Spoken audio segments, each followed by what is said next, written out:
Boa noite a quem está chegando para mais uma noite de bate-papo, de conversa.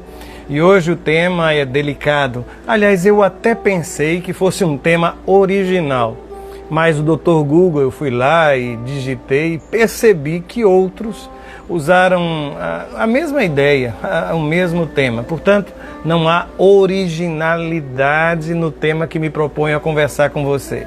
Já sabe qual é o tema? Sabe sim?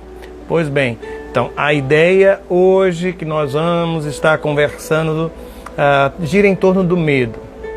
Nós estamos sim envolvidos em toda essa situação de pandemia, mas eu quero pensar na pandemia não da Covid-19, não do tal novo coronavírus. Eu quero conversar com você sobre a chamada pandemia do medo, porque atrelada ao vírus, ou atrelado na verdade ao vírus, o medo tem tomado conta de todos nós, e de alguma forma, há quem diga, por exemplo, que em epidemias como essa que nós estamos vivendo, com esta pandemia que estamos vivendo, o número de pessoas cuja saúde mental, emocional será afetada, provavelmente será muito maior do que aqueles que serão afetados pelo vírus. Olha que coisa. Vamos conversar um pouco sobre isso sim, e eu quero mais uma vez dar boa noite a tanta gente que está chegando, gente preciosa, gente que eu conheço pessoalmente, gente que eu nem conheço pessoalmente, mas que já criamos uma empatia, já criamos uma afinidade, e eu quero agradecer a Deus pela sua presença aqui. Gente de quem nós temos saudade, gente que é alvo de nossa preocupação, e uma das coisas que eu tenho pensado muito nesses últimos dias, é que quando tudo isso começou lá do outro lado do mundo. Parecia algo tão distante, e na verdade era algo tão distante, que nós não percebemos que assim como uma enchente de um rio, que vai subindo metro a metro, e de repente começa a inundar a rua onde moramos, e de repente começa a entrar jardim adentro, e começa a subir os batentes das escadas, e daqui a pouco está na nossa sala. Esta é hoje a sensação que tenho, porque aqueles que eu não conhecia e que estavam sofrendo com a Covid-19, que moravam lá do outro lado do mundo, agora tem nome, tem rosto, é gente que nós amamos, é gente com quem a gente se preocupa, e eu sei que provavelmente na sua família há pessoas que hoje também testaram positivo, e não é fácil. Eu vou confessar a vocês, realmente não é fácil. Temos uma situação na igreja, a Zara está assim, eu não sei nem se ela está participando conosco, mas nós nos preocupamos, nós oramos, estamos orando, a doutora Lavice também, pedir a Deus pela sua saúde, para que Deus esteja com ela, com a família. E assim, é o que eu digo a você, a sensação que eu tenho é que aquilo que estava do outro lado do mundo chegou até nós. E agora não é somente um amigo de um vizinho que mora em São Paulo, não é. São pessoas próximas, são pessoas queridas. E aí a gente começa a entender toda essa história de uma outra forma. Aliás, isso me lembra até um filósofo chamado Gabriel Marcel. Ele costumava dizer que existem fatos que são significativos, existem fatos que são existencialmente significativos. Eu não sei se a ilustração que eu vou usar, o exemplo que eu vou dar, corresponde exatamente à ideia dele, mas era algo mais ou menos assim. Quando você toma conhecimento de que um chinês lá em uma determinada província foi vítima desse vírus, este é um fato significativo. Não há como desprezá-lo. Esta é uma informação significativa. Mas quando você sabe que alguém a quem você ama testou positivo para o mesmo vírus, isso passa a ser um fato existencialmente significativo. Ou seja, que ele traz um incômodo, ele traz um desconforto, ele traz uma preocupação, ele se reveste de sentimentos, se reveste de dor, se reveste de tristeza, de preocupação, e sabe Deus, apreensão, ansiedade, pode multiplicar aí os sentimentos, pode multiplicar. Hoje vamos estar conversando sobre esta pandemia do medo. Mais uma vez, deixe-me ver mais aqui quem está conversando. A Ilka está mandando Felicidades para a Cláudia, porque dia 23 foi aniversário dela, né? Tem um recado aqui da Neidinha, a Simone está concordando, a Júlia Benício também, quem mais? A Márcia Tamara desejando a paz, a Laís, olha aqui também, olha, a Cláudia já está agradecendo, a palavra da Ilka e a todos os demais, o meu carinho, grande carinho, grande carinho. Essa coisa de falar sobre a pandemia do medo é também interessante por uma razão. Eu não sei se você já percebeu, mas o medo ele tem um efeito sobre a minha imunidade e a sua imunidade. E há quem sugira que mesmo passada a pandemia, esse medo ele permanecerá conosco por algum tempo. Ainda permanecerá conosco por algum tempo. E como lidar com isso é o grande desafio. Aliás, não se assuste com o que eu vou dizer, eu vou explicar. Eu já testei positivamente para este vírus inúmeras vezes, mas no laboratório da minha mente. Eu me recordo que um dos momentos eu estava com a Cláudia indo lá para Buenos Aires e a pessoa que estava ao meu lado era uma mulher e a sensação que eu tinha é que era uma espanhola, estava vindo pelo menos da Espanha. Mas ela espirrava, ela tossia, gente, que coisa! E de repente ela limpava a mão no braço da cadeira que separava meu assento do dela. E sabe quando ela começou a espirrar com mais veemência? Foi quando começaram a servir o lanche. E lá estava o meu copo com refrigerante sobre a mesinha e ela começou a espirrar. Eu disse, pronto, pode dizer que eu já testei positivo para isso. Se não for bastante, eu vou recordar-me de um outro fato. Lá vem a comissária de bordo distribuindo os papéis para a gente passar lá pela imigração. E o que é que ela faz para entregar os papéis? Ela passa o dedo na língua, segura os papéis e entrega. Eu digo, pronto, vou pegar o coronavírus. Se não peguei naquela hora, vou pegar agora. Fomos para dentro do hotel. No hotel, 2 elevadores, um bem pequenino e um outro maior. Só que o pequenino cabia no máximo 4 pessoas. Eu entrei com a Cláudia, de repente um outro casal. Eles se apresentam, uruguaios, vindos de onde? Da Itália. Vindos da Itália. E a gente naquele lugar fechadinho. E começam a conversar conosco, estavam passando, iam para o Uruguai. Eu disse, pronto, se nós não pegamos no avião, não pegamos depois com a comissária de bordo, vamos pegar agora, por causa deste elevador. Gente, e os fatos vão se sucedendo. Domingo agora, lá vou eu pegar um Uber para ir até a igreja. Quando eu entro, o camarada está tossindo. Eu digo, meu Deus do céu, não é possível. Sem máscara, tossindo, as janelas abertas, eu abri ainda mais, coloquei meu rosto quase que do lado de fora para respirar. E naquela hora, provavelmente na minha mente, eu já estava testando positivo. É isso que o medo nos faz, gente. A gente começa a sentir, a garganta começa a coçar, não é?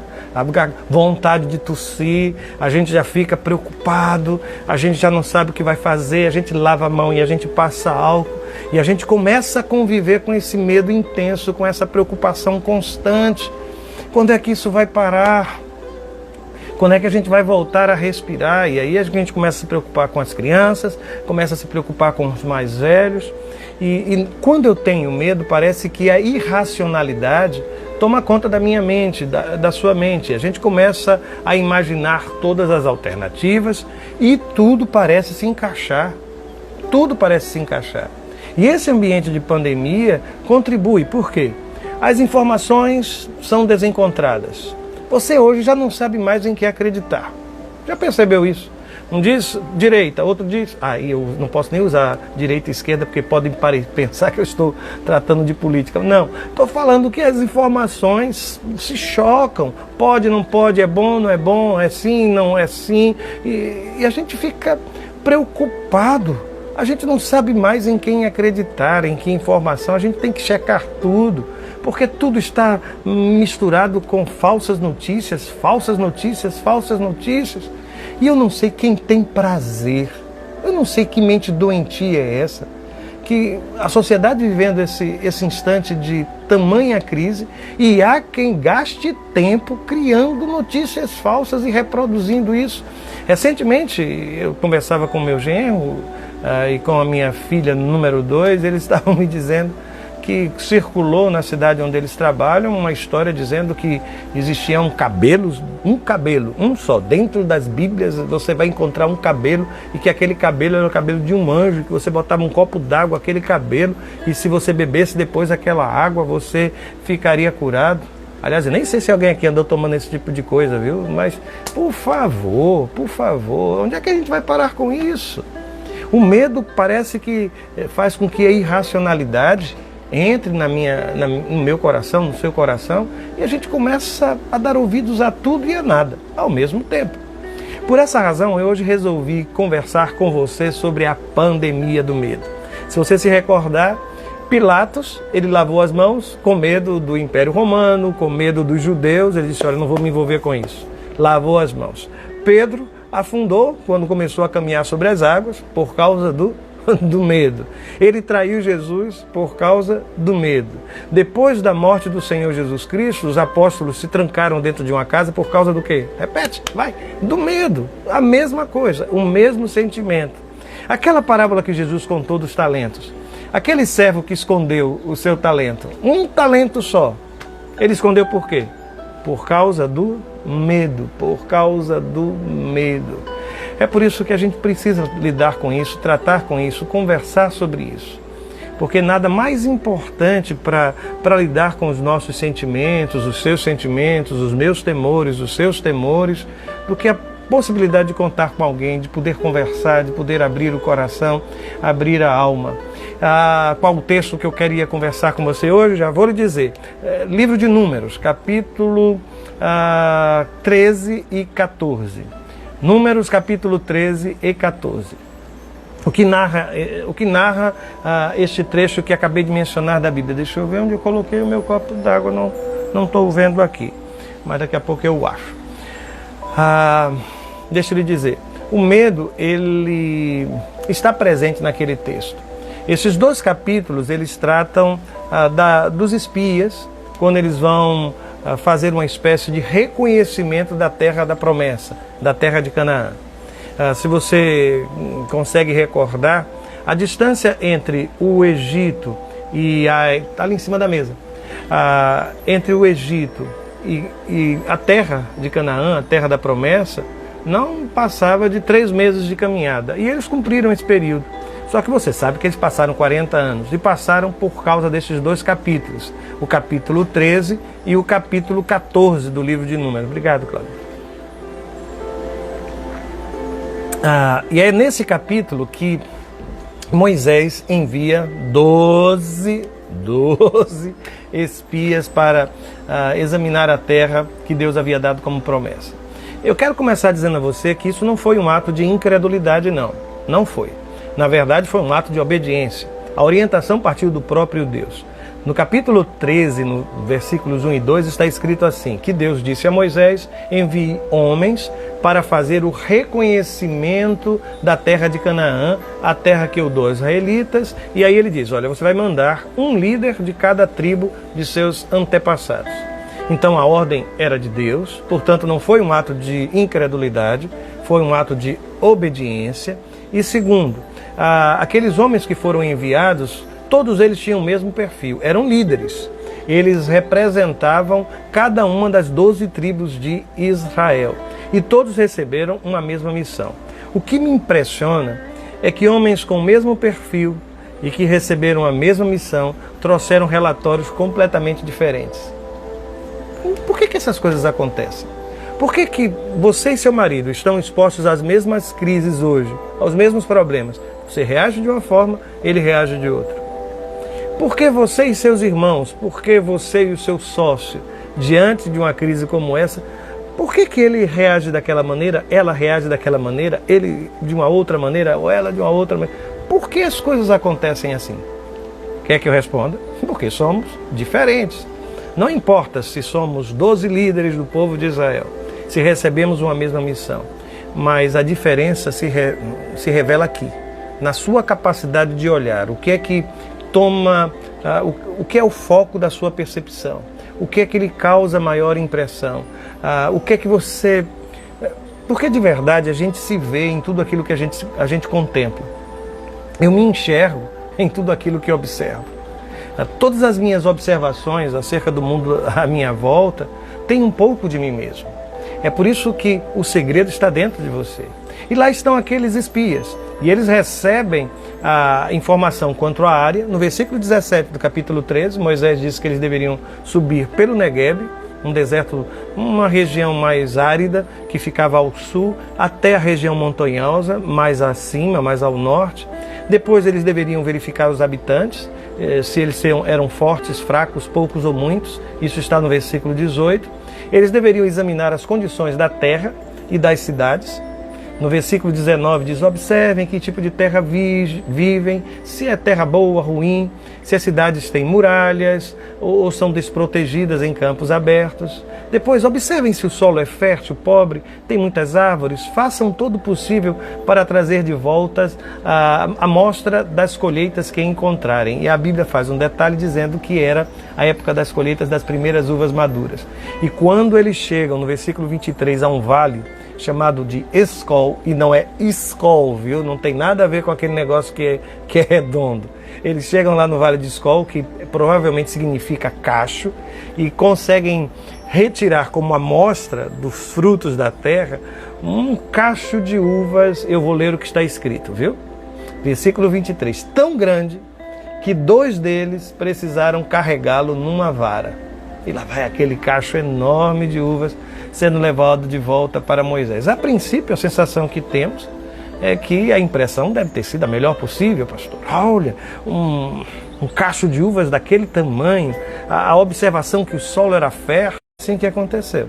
Não foi. A Bíblia diz que quando eles retornam, eles apresentam um relatório a Moisés e ao povo de Israel. Esse relatório está nos versos de 27 a 33 do capítulo 13 do livro de... Eu vou mudar de local para ver se eu consigo permanecer sem o problema que vocês estão identificando, tá? Não tem problema nenhum. Tudo a gente resolve, tá certo? Tá melhor? Tá chegando? Voltou. Alguém tá me dizendo que já voltou melhor o sinal. Mas eu vou tentar ir para um local que talvez tenha um sinal melhor e a gente não precise ter dificuldades, tá? Deixa eu ver se eu consigo sair daqui, que eu estou no emaranhado aqui de fios e de coisa. Deixa eu ver se eu consigo liberar aqui a saída. Pronto. Eu acho que eu consigo agora. Vamos lá comigo?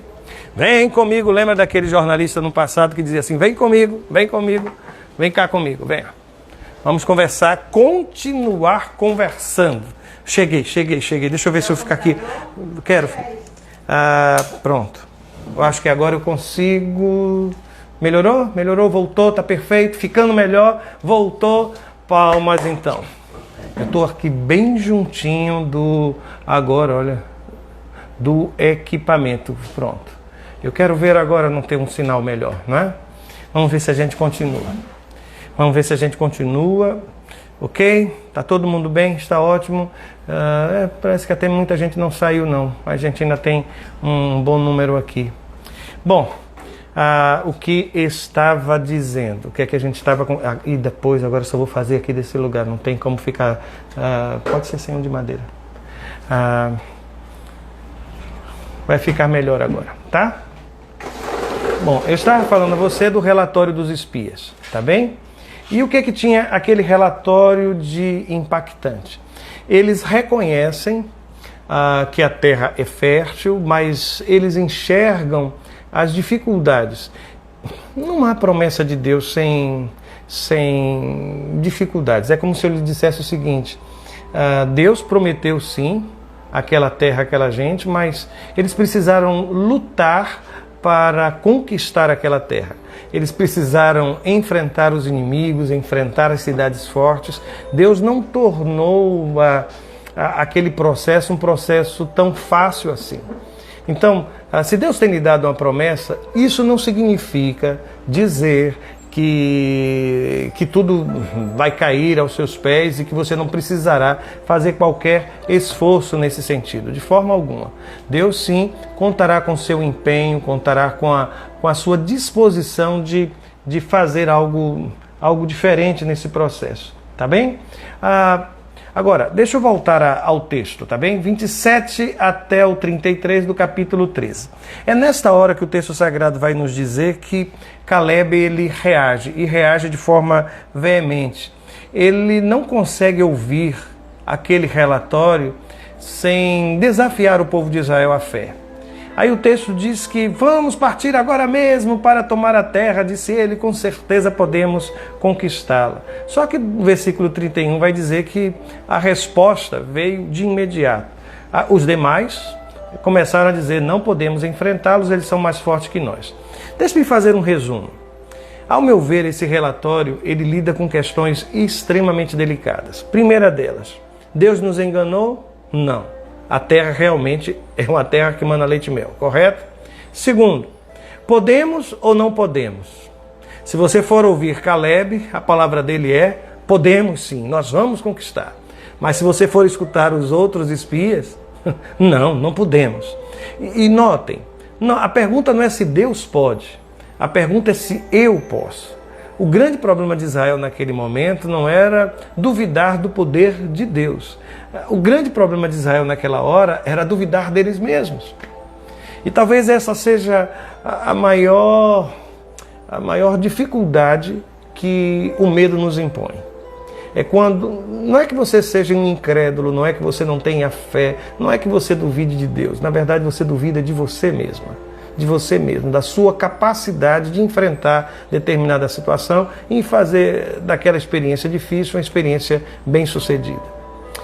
E a terceira pergunta que o texto parece nos colocar, veja o versículo 33, ele diz, vimos até gigantes, perto deles nos sentimos como gafanhotos. Então, a ideia é o grande e o pequeno, quem eu sou. Diante do medo, ou o medo faz com que a gente se diminua, a gente fique menor, a semelhança de um gafanhoto diante de um gigante. É esta a distorção de imagem provocada pelo medo no meu coração e no seu coração. E nesse tempo de pandemia nós temos que ter muito cuidado com as consequências do meu medo. Porque o medo também, ele é contagioso. Não é só o vírus, sabe? Essa coisa de a gente lavar a mão, de usar o álcool em gel. Só que para o medo não existem esses recursos. E quando aquele relatório foi apresentado, se você passar a folha da Bíblia, chegar no capítulo 14, o que você vai ver no versículo 1 é quase um quadro de luto. A Bíblia diz que então toda a comunidade de Israel começou a chorar em voz alta e continuou em prantos a noite toda, chorando a noite toda. E eu não sei se você tem chorado durante este tempo, viu? Eu tenho recebido mensagens, eu tenho ouvido pessoas cujas lágrimas têm sido a sua maior companhia. Gente que já vivia sozinha, mas é diferente você estar sozinho por escolha e estar sozinho porque precisa estar sozinho. É extremamente diferente, é completamente diferente. Eu não sei se esse tempo tem lhe causado enorme tristeza, mas foi o que aconteceu. Por isso tenha muito cuidado com a forma que você reage ou o espaço que você dá ao medo no seu coração. Porque esse medo pode contaminar as pessoas que estão à sua volta. Pode contaminar os seus filhos, pode contaminar a sua esposa, o seu marido. E em Israel todos ficaram contaminados. E o pior é que o medo começa a nos levar em algumas direções. E uma delas é o desejo de desistir de tudo, de acabar com tudo. Em Israel, veja o que é que eles disseram. Se ao menos tivéssemos morrido no Egito, ou mesmo aqui no deserto, por que o Senhor está nos levando para essa terra só para morrermos em combate? Nossas esposas e crianças serão capturadas como prisioneiros de guerra. Não seria melhor voltarmos para o Egito? Essa é a leitura que o medo faz. O medo, ele não tem esperança. O medo, ele tem desespero. O medo, ele não tem uma memória positiva. O medo, ele tem uma memória negativa. E o interessante é que o medo, ele se alimenta desta memória. Ele vai buscar no passado somente aquilo que foi doloroso, aquilo que foi difícil. E por fim, veja o que eles vão dizer no versículo 4. Vamos escolher um novo líder e voltar para o Egito. Era o fim. É como se ele estivesse dizendo, eu sei que aquilo que Deus tem para mim é bom. Eu vi, a terra é boa. Olha o tamanho do cacho de uvas. Mas quer saber, eu não vou entrar não. Eu não vou conseguir. É muito, é demais, eu não vou conseguir enfrentar tudo isso. E entre a promessa de Deus, a boa promessa de Deus, e o custo de alcançar esta promessa, porque a promessa de Deus tem custo, tem preço, tem etiqueta lá marcando aquilo que precisa ser o meu empenho e o seu empenho. Eu quero lhe dizer hoje com todas as letras, por favor, não desista. Não desista das promessas de Deus para a sua vida. Esse não está sendo um tempo fácil para ninguém, para ninguém.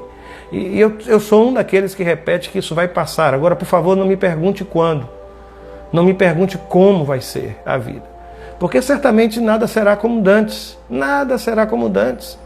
E a gente vai precisar continuar com esse mesmo espírito, vontade de desistir, achar que já pegou a Covid, que já... Provavelmente você já deve ter permitido que o medo lhe fizesse sentir assim. E o curioso é que uma das características, um dos sinais, dos sintomas, aquela falta de ar, ela também pode ser provocada por uma questão de natureza emocional, você sabe disso? Que o pânico, que a ansiedade pode me causar dificuldades para respirar. Aqui estão as minhas emoções, olha. Aqui estão as minhas emoções. E lá está você, sem conseguir respirar, por causa de uma questão de natureza emocional, e o fato de estar com dificuldade de respirar vai lhe apontar para um quadro possível de um teste positivo para o novo coronavírus, e aí isso vai aumentando na sua cabeça. Eu preciso lhe dizer, controle o seu coração, ou melhor, deixe Deus controlado. Deixe Deus controlado. O medo, ele não é um bom conselheiro, não é alguém onde você pode realmente confiar a sua vida. E foi nessa hora que a Bíblia vai me dizer que o povo de Israel começou a chorar, começou a gritar, começou a querer acabar com a liderança de Moisés e Arão. E aí no versículo 5, o que é que a Bíblia faz? O que é que isso faz numa hora dessa? Eles disseram que Moisés e Arão se curvaram com o rosto em terra diante de toda a comunidade de Israel. Só tem um jeito, eu vou orar. Eu vou clamar ao Senhor. Aí aparecem os dois espias de relatório favorável, Josué e Calebe. A Bíblia diz que eles rasgaram as suas roupas, e no versículo 17, a terra da qual fizemos reconhecimento é muito boa. Sabe por que eles rasgaram as vestes?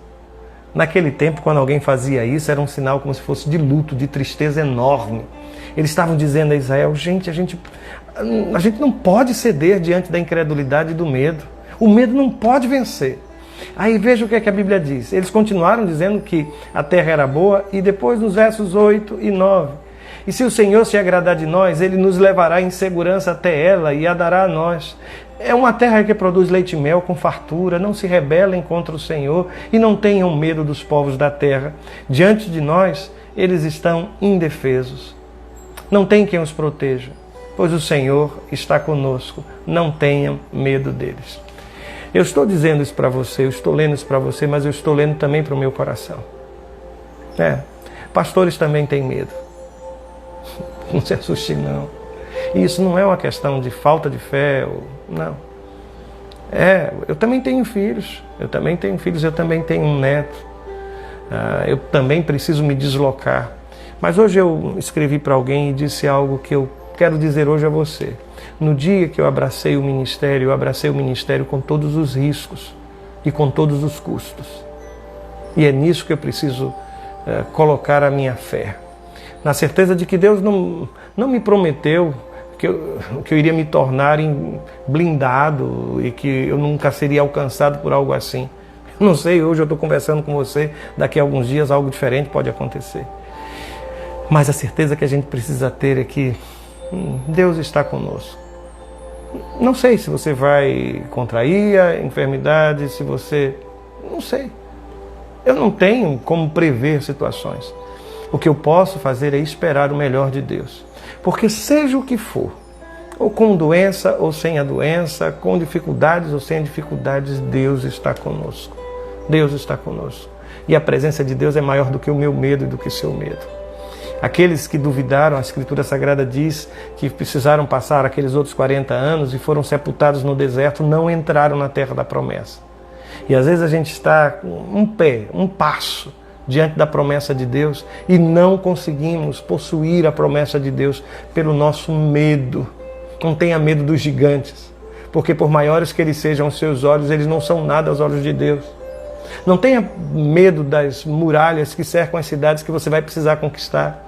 Porque, assim como aconteceu com Jericó, basta rodeá-la 7 vezes, tocar os instrumentos e gritar o nome do Senhor, que aquelas muralhas vão cair diante do servo do Senhor, diante da serva de Deus.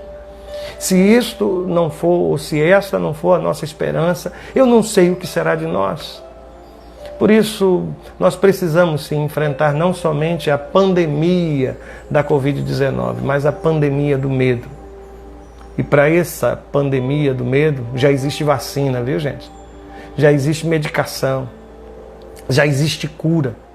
E a cura atende pelo nome de Jesus Cristo, pelo nome de Jesus de Nazaré.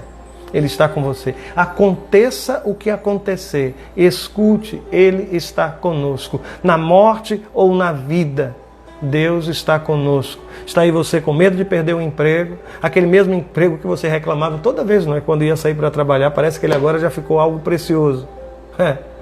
A sua empresa que você acordava com custo, com a dificuldade, que reclamava de funcionários, reclamava do jugo que era sobre você. Olha você agora percebendo que isso era a bênção de Deus na sua vida. Agora sim, né? A gente começa a enxergar que a vida era até que era boa, né? Até que era boa. Que a gratidão não falte no seu coração. Eu já estou tomando 4 minutos do seu tempo, mas talvez tenha sido só aquele processo da gente vir aqui para perto do modem, né? O que é que a gente faz sempre que vai chegando essa hora? A gente para por um instante para orar e pedir a graça de Deus e a bênção dele sobre as nossas famílias. Mas hoje eu vou orar somente por uma pessoa. Eu vou orar pelo medroso, pela medrosa. Se não é o seu caso, lamento, mas não vou orar por você. Mas se alguma coisa hoje está lhe causando medo, a garganta começa a doer e você começa a ficar em pânico, você tosse um pouquinho aqui, ou dá um espirro, você já começa a imaginar o pior. Se você está vivendo com a hipersensibilidade, completamente inseguro, medo das pessoas que se aproximam de você,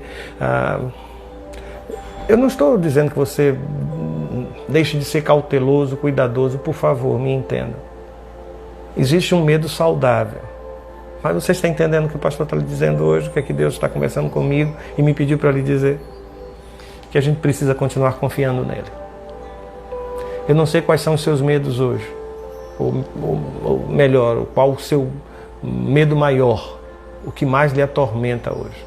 Eu posso lhe dizer, eu também tenho medo de adoecer, eu também tenho medo de passar pelo sofrimento, eu também tenho medo de dor, eu também tenho medo do que possa acontecer com os meus filhos, eu tenho. Todos nós temos, mas a gente pega esse medo e coloca aos cuidados de Deus. Vamos orar por isso. Vamos pedir ao Senhor: Senhor, toma conta da gente. Toma conta dos nossos filhos, de nossas famílias. Toma conta daqueles que estão já enfermos. E se tiver alguém aqui, viu, gente? Eu não sei. Se tiver alguém aqui que já testou positivo, receba o nosso carinho, e a certeza de que Deus vai estar cuidando também de você.